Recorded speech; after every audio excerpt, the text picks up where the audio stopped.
So now let's just talk about the device itself. So you've decided to place the Enterra, your patient's had the surgery, they've recovered from the surgery, and now you got to figure out what the heck to do with this thing that looks like a Game Boy. So we're going to talk about how to read, how to adjust it. Some of this is duplicative, so I'm going to skip through to get us through it a little bit quicker. I made this slide because I want to just go back to making that decision about placing Enterra in the first place. We talked about like that ideal situation. They've had an appropriate diagnosis of gastroparesis, they've had an appropriate workup, they're off offending medications, they're between the ages of 18 and 70 years old, and the etiology is either diabetic or idiopathic. This does not have an indication for postoperative gastroparesis. So I just want to make sure we had that clear. And then, so some of the things I put in here as warnings, but maybe considerations are a better way to think about it. If they have a cardiac device, it's a good idea to talk to their cardiologist before you put this neurostimulator in. And anytime you need to use electrocautery, and that includes during some endoscopic procedures, you may want to have the device turned off. So when should we not do it? We should not do it if they can't undergo a surgery safely. We should not do it if they have ascites. Any sort of end-stage disease where they would be a poor candidate for sedation or an operation, you should reconsider your options. If they're using opioids, they should not have Enterra placed. And likewise, if they're chronically using heavy amounts of cannabinoid products, they should not do a neurostimulator. A bowel obstruction, if half the stomach is gone, how can you implant a neurostimulator into the stomach? So if they've had altered gastric anatomy, this is really not a good case for placing Enterra. If they need an MRI, so this becomes an issue if someone has something in their chest or their abdominal pelvic cavity where they need an MRI. Thankfully, we now have an MRI safety indication to use MRI in the head and the extremities. So if you have someone who has like a pituitary adenoma, for example, they may get an MRI. We'll turn their device off ahead of time and back on afterwards. There's been some talk about foreign body allergy. Really, this is not a major issue with Enterra, but it's certainly something to talk about if they have significant reactions to foreign bodies. Okay, so let's talk about the device. So this is the programmer. You get a chance to do this hands-on in a bit. And we'll start by just had to turn this sucker on. So there's a little slider button down at the bottom. You just slide that button down and it turns it on. And then you tap this neurostimulator signal in the middle of the screen, and that'll activate the programming. On the back of the device, you have this telemetry head. This will pull out of the device. It's on a coil. It has a cord attached to it. The back of this device is blank. That is the part that will go on the skin. So that means that you'll see the writing on the front of the telemetry head. You don't have to the patient doesn't have to completely lay down. They don't have to lift up their shirt. If they have a thin shirt or a sweater, you can do it through the fabric. Of course, if you have trouble making the connection, you might want to lay them down or lift up the shirt, but you don't have to. And then once you've got this telemetry head sitting where it should be sitting, you go ahead and press inside this box, or there's a power button, a P button on the side, not power button, programming button on the side. You can press that P button. Either way, that'll activate communication between that telemetry head and the programmer and the device. First thing you want to do is make sure it's on. So on the top right-hand corner, you'll see this little on button. If you need to turn the device off for them to go for a surgery, for example, you'll just press that button up there. You'll just press on that on field and it'll turn it off, and you'll see the picture will go to this little grayed out neurostimulator. The next thing you want to do is check the battery. So you'll navigate over to this little button up here. For some reason on this picture it's black, but it just looks like a little ruler here. You'll navigate there, and there'll be a drop-down menu that lets you look at impedance information or battery information. You select battery status, and your status at this point in time with this version of the Enterra, the Enterra 2 is what most people have this day and age, they will have an OK battery, a low battery, or EOS means end of service. If it says low, that's less than 10%. So you don't know if it's 10%, 8%, 1%. It could be days, it could be months, they could have carryover effect and maybe they don't get sick for a while, but if you see low, that's time to go ahead and call the surgeon and schedule that battery replacement. EOS means the battery is completely empty, and if they're symptomatic, you want to get them into the operating room as soon as possible. So that's checking the battery. The next thing you want to do is called therapy measurement. So what is therapy measurement? You're going to send an electrical current through the device, and you're going to measure the resistance in the device itself. So resistance is tissue resistance. You have electricity flowing through, and tissue in the body is going to resist that electrical current. So you want to measure that resistance. That's called impedance, and that'll tell you that should be between 200 to 800 ohms. If it's ever below that or above that, you may have a problem with the device, and we'll talk about some troubleshooting in that arena. So you'll press this little button here with a little wavy line above it. It says therapy measurement, and right now it has a question mark on it, and that's because the device is just sitting there.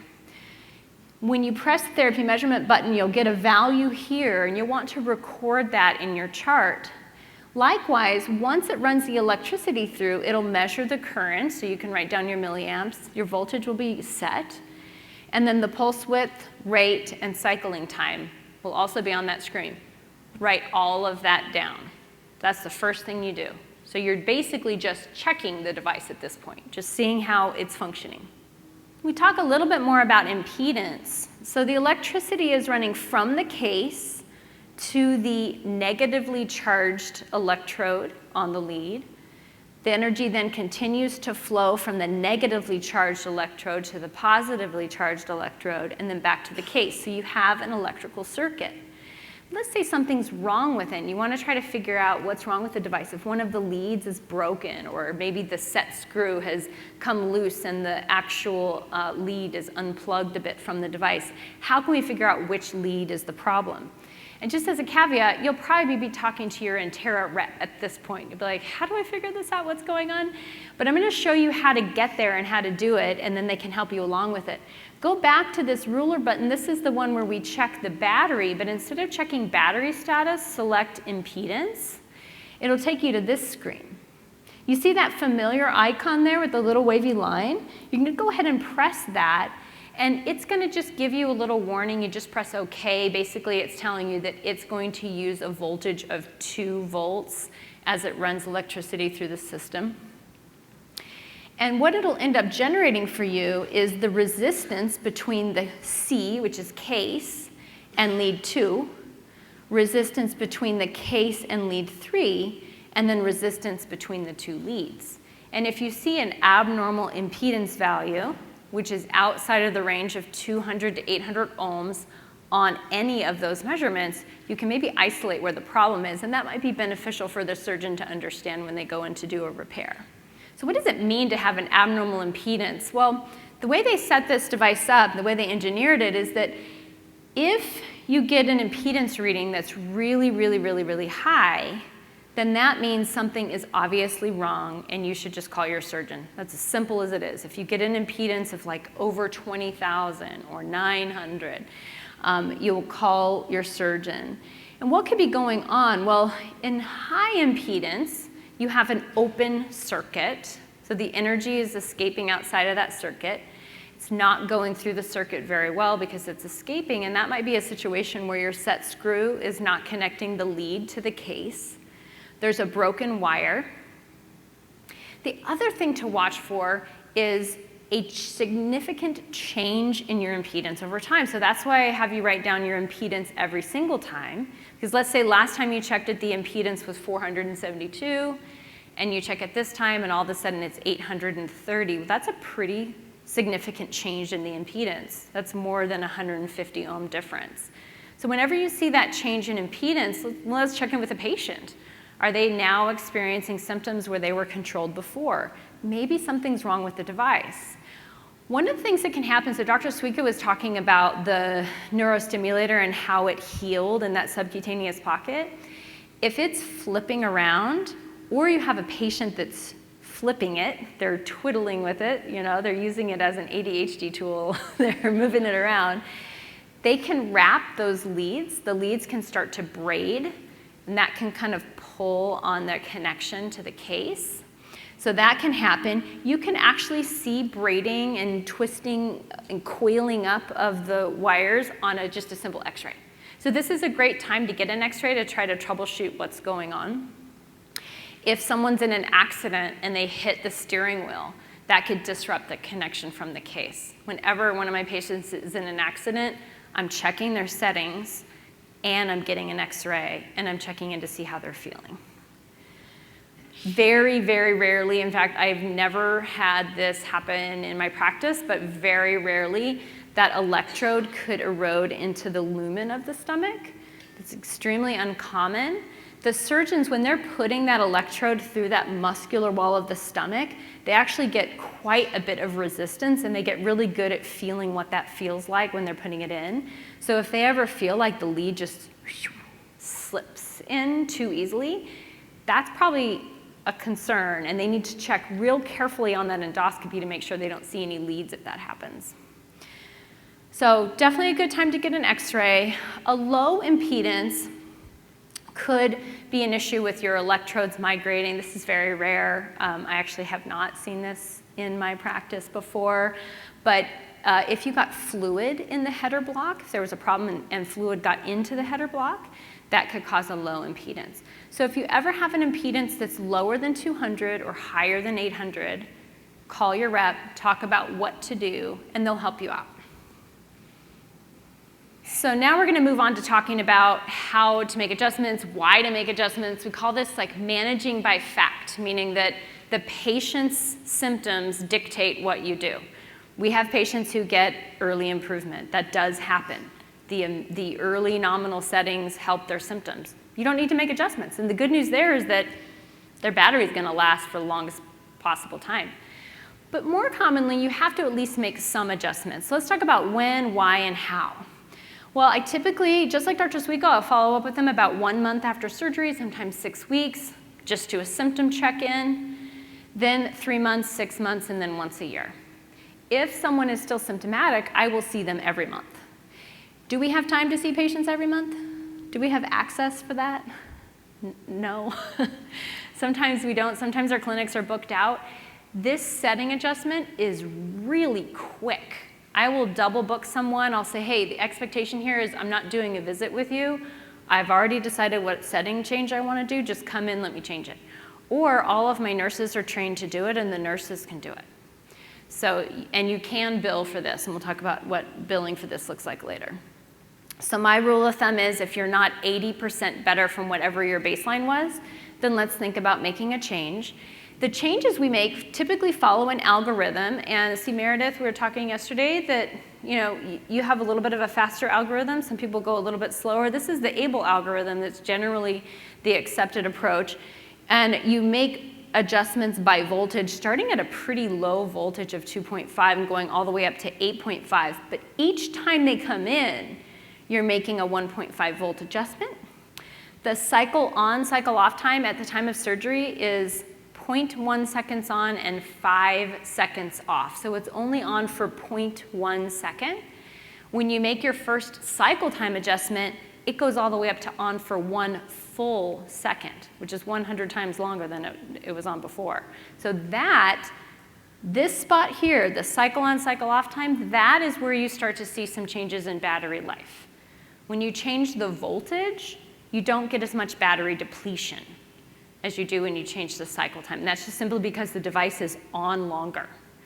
And I think we are starting to look at some different options with the way we engineer the device, and hopefully in some point in the future we'll understand a little bit more about whether or not it always has to be on 24 hours a day, or if there's any time of day where maybe it could be off when they're sleeping, those sorts of things. That's hopefully something that we'll see down the road.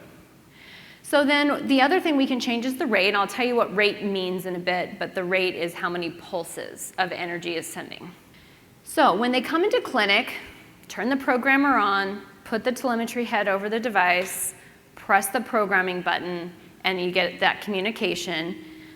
Check the battery, record that the battery is okay in your electronic medical record, then press the programming, measurement tab here, and press the therapy measurement button and record your impedance. Then you're going to make whatever change you're going to make. So we'll talk about how to do each one of these setting changes, but you'll basically click in the box where you want to make a setting change the setting, hit the programming button, and you're done. So this is kind of like the flow of the entire check and change. So to change the voltage, you'll click in this voltage box here. You'll get a screen that gives you some menu options. Now you can, the ABLE algorithm tells us to go up by 1.5 volts. So if they're at an even 4 volts, for example, you can just select the 5.5 here. But if they're at like 4.3, you need to do the math and turn them up, and you might need to use these little buttons down here to move them in 0.1 increments. So you get exactly 1.5 volts up from where they start at. Once you select your value, go ahead and hit this little check mark at the bottom. So that will set your new value into the program, but you still need to send that information to the actual case, and you do that by pressing this programming button at the bottom. Once you press that, this will be set into the programmer. So what is voltage? What is amplitude? What does that mean? Well, when you're thinking about where these electrodes are, we learned that they're 10 centimeters proximal to the pylorus, so we're talking about the anterior stomach body. And this is, and again, Dr. Cook talked to us last night about the physiology of the body. This is around the area where we're getting that electrical stimulation that kind of moves the stomach and that nerve innervation that goes up to the brain. So this is the area where we're trying to target the electrical stimulation. And the voltage is literally how big of an area are we stimulating. So if when you turn that voltage up, you go from this little bit of an area to a bigger area. When you turn it down, you decrease the stimulation area. So by turning the voltage up, we're trying to capture more of an electrical field area. Okay, so that's voltage. So on that ABLE algorithm, we went up from, maybe the nominal settings at surgery were like 2.5 volts. Each time we saw that patient, if they weren't 80% better, we were turning it up by 1.5 volts, all the way until we get to about 8 volts. And around 8 volts, that's when you can maybe start to look at the cycle time. So now we're thinking about, well, how long is the stimulation occurring? And at baseline, it's 0.1 seconds on and 5 seconds off. So these full cycle times of on plus off is about 5. So if you increase the cycle time to 1 second on, it'll be off for 4. If you increase the cycle time to 2 seconds on, it'll be off for 3, and likewise on for 3 and off for 2. So to adjust the cycle time, same thing, click in the box. If you turn the cycle time up, you better turn the cycle time down so that it adds up to 5. You'll get the actual time that's in the device. In this box, there'll be a little arrow that shows what you're going to change it to. So if you see the value of 0.1 and a little right-hand arrow to 1, that means you haven't set it yet. It just means that that's the setting change you're going to implement. Then when you press this programming button, it will set it to the device. So this is a little graph that I think is helpful to see. So if you're thinking about the whole device cycle, it is on for 0.1 seconds, and then a full 5 seconds off, and then on for 0.1 seconds, and then a full 5 seconds off, so it's not constantly stimulating. The rate of stimulation is the hertz. So this is pulses per second. I'll tell you how to change it, and then I'll tell you how to conceptually think about rate in a second. So again, we just simply press this box, and there's 3 preset rate values to choose from: 14, 28, and 55. You'll select your rate from the options screen and then hit OK at the bottom. Hit the programming button to set that into your device. So all of these setting changes follow that same process. So what is rate? It's the number of pulses, of electrical pulses per second. So if your cycle on time is 1 full second on, how many times does the energy pulse through when it's on? So when we increase the rate, we increase the number of pulses per second, and that will deplete your battery. So when we start to get into the cycle on-off time, when we start to get into rate changes, that's when your battery is going to deplete. And this is where it's so important, guys, to talk to your patients and really be checking in with them every time. Before I started working with Enterra and giving talks, I wasn't very good at this. And then since I've been coming to these conferences and talking, I've been learning about how important it is to have as objective data measurement as you can. So try to ask in the same way every time for every patient and write it down. And I think recording it in this chart I'm going to show you is really helpful because it really forces you to be as objective as possible. How often are you nauseous? How bad is your nausea? How severe is it? How many times in a week are you throwing up? Because then as you track that data over time, you're going to start to see, okay, I just noticed I did 3 setting changes in the past 6 months for you, but your nausea vomiting is just as bad as it was back at those lower settings. Should we maybe turn the device down to save the battery life? Because the expectation here is not 100% symptom improvement. We still have to follow a gastroparesis diet. We still need antiemetics. We still have to control migraines. We still have to control stress. And so if we're changing the device and that's the only thing we're doing, we're going to deplete that battery, but we might not be correlating that to symptom improvement. So always check your symptom improvement. The goal is 80% symptom improvement. So likewise, we get to 80% symptom improvement. Do we keep turning it up so we can get to 90%, to 100%? Probably not, because then we're subjecting that patient to more frequent surgeries for battery exchanges. This is where we need to be a little bit more conservative. Don't mess around with the nominal button. That's what we use in the operating room to set those baseline. You could press it. That'll just bring all the settings back down to the surgical, the first layer settings. Okay, so overview of how to do the programmer. We first check it, check the battery, check the impedance, make sure that the settings are where they were the last time we saw the patient, make sure they haven't had any traumatic events that would have changed, that their symptoms are stable, and then make that decision with the patient collaboratively and decide, do we want to turn it up? If we do, we're going to do one parameter at a time, not multiple.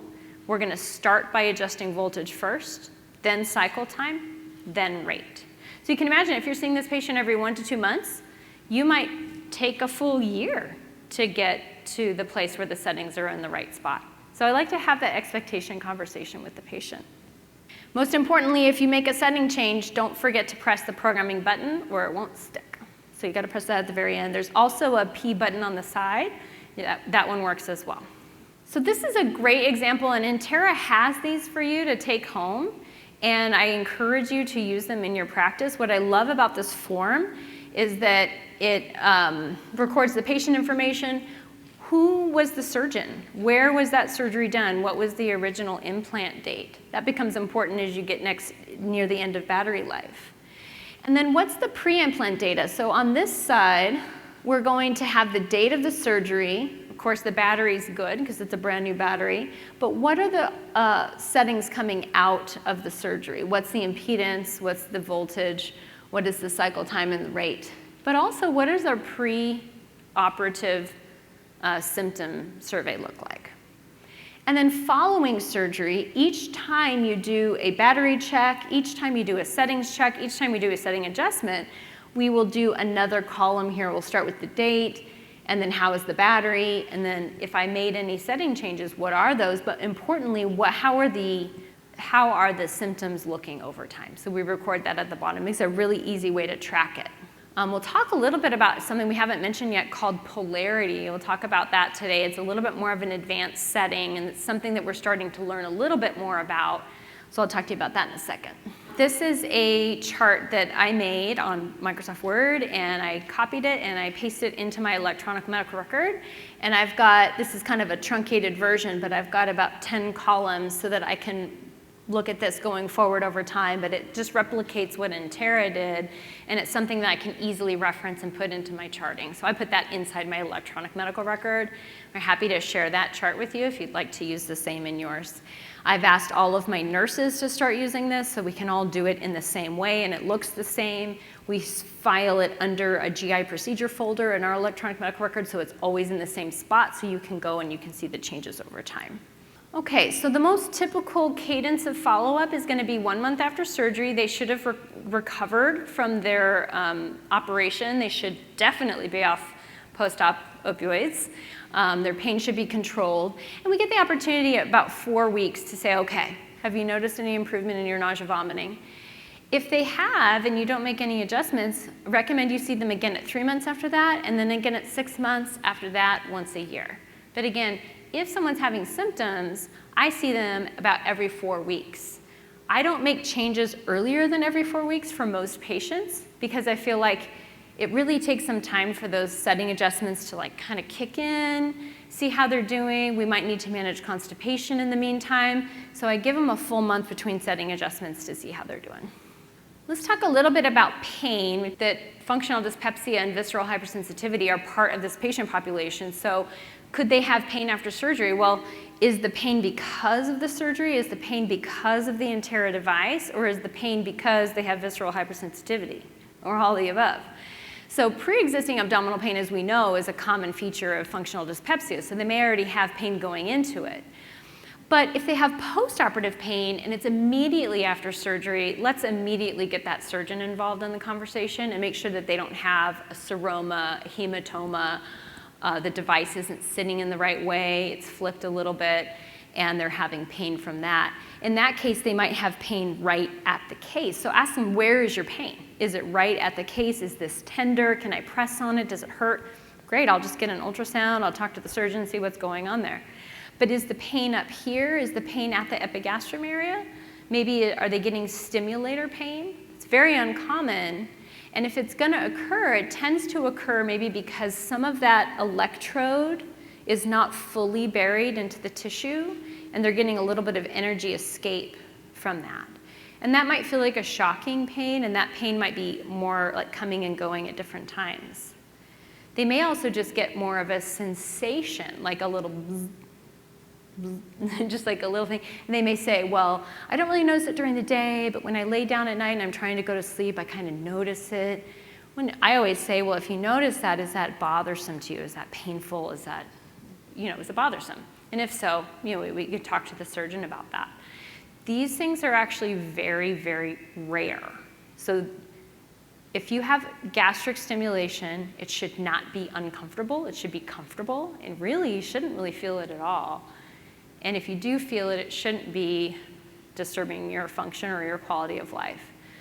So if there is any concerning sensation, talk to your rep, get an x-ray, consider an EGD, talk to the surgeon.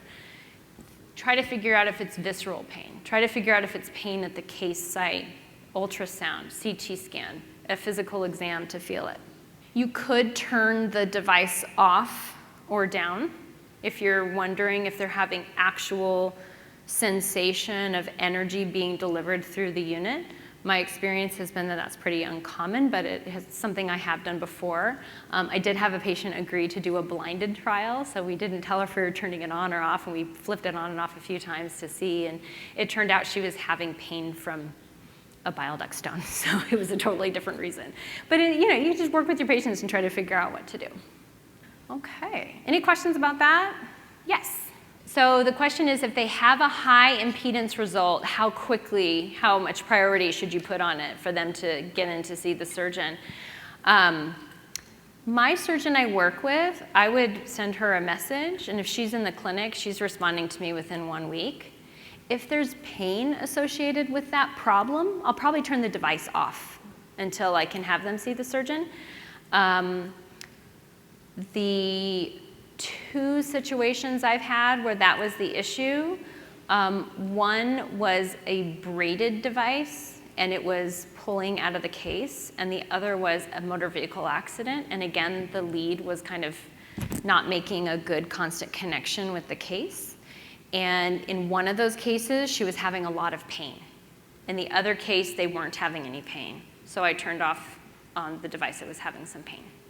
So it turns out that it matters which lead is where, especially when it comes to battery changes. So we're going to talk about polarity. Remember I mentioned earlier that there's a positive electrode, there's a negative electrode, there's the case, energy is being sent through a circuit, so it actually matters.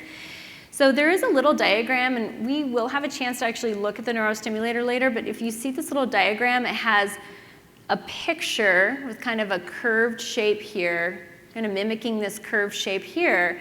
And what it says on the picture is that lead 3 is connected up here in these top screws, and lead 2 is down here. So if you follow that through, that means lead 2 is up here and lead 3 is over here.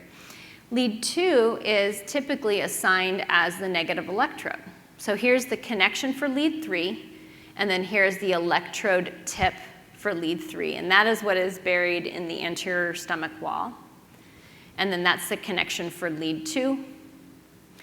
And what we've learned is that there might actually be some importance to the direction of current flow in terms of how effective this unit is for the stomach. So the most typical orientation is that this lead 2, this bottom lead, if you flip the polarity, and I'll show you how to do that, but if you flip the polarity of the device, now you've assigned the other lead to be positive.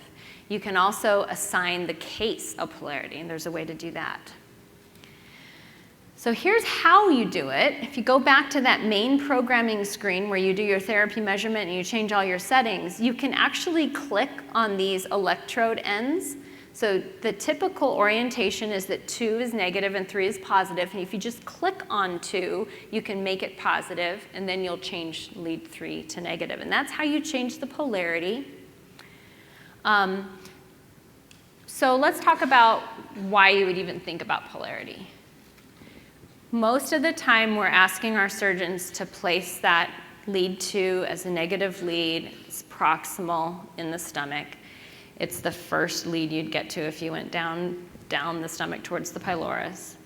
And we think that the flow of electricity going that way is possibly, from a mechanism of action perspective, helping with the electrical disorganization of gastroparesis. If someone goes in for a battery change and the surgeon isn't aware of how polarity matters, they might accidentally plug, because remember those leads are staying in and they're just going to go in, take out the case and put in a new case. If they flip the leads and they plug them in, where now lead 2 is plugged into lead 3 and vice versa, now that means your energy field has flipped over. And now it's focused on lead 3. So after you do a battery change, and all of a sudden they're symptomatic from gastroparesis again, could it be that maybe their leads were flipped polarity-wise? Instead of going in for another operation and changing anything, all you need to do is just flip that polarity. So it's pretty rare. Again, that might be a case where you're talking to your rep, getting some advice, but if you do a battery change, they were doing well before the battery change, and then they became symptomatic, think about maybe changing their polarity. To change the polarity, it's just a setting change. So it's pretty uncommon to mess with polarity at this point in time. It's not really a part of a formal algorithm to follow any polarity changes, but I do think it's an area of interest and something that we're studying. So a couple troubleshooting things. If you can't get your programmer to connect with the device, what could be going on? So first of all is the telemetry head. It does need to be right over the case. This is the screen you'll see when it's making that connection. But if you get this error, it says there was no response from the implantable neurostimulator. Reposition and press retry. This might be a time where I say, oh, okay, come on over here, let's lay down on the exam table, let's have you lay flat. Sometimes the device can sort of turn just a little bit in that subcutaneous tissue, so if they lay down, you can kind of press that back and make sure you have a good connection. Sometimes if the abdominal wall is a little bit thicker, if there's some adipose tissue, you might need to press down a little bit. You can have them press down just to make a good connection. You could also have electrical interference from something that's in the room, like a monitor, so a good idea to move away from anything electrical and then retry. But the battery could be dead too. So if the battery is dead as a doornail, you won't get any interaction with the device. It'll be completely dead. All right.